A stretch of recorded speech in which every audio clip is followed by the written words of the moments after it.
Pirms mēneša mēs ielikām šeit tādu video par sliņķi, kurš kļūst par kaut ko labāku.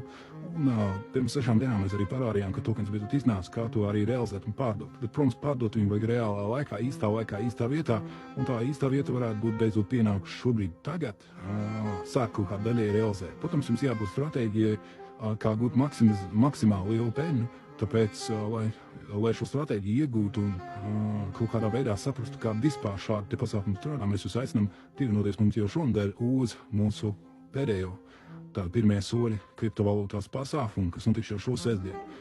11. maijā tu vari pieteikties klātienē vai skatīties online, bet atceries, ka 3 vietas tikai ir palikušas, tā kā nekavējies. Un tad, protams, mēs runāsim ne tikai par šādu te augstāka riska pasākumiem, bet jebkāda veida pasākumiem, kur var nopelnīt kripto. Tāpēc nekavējies, nāc un piesakies tagad.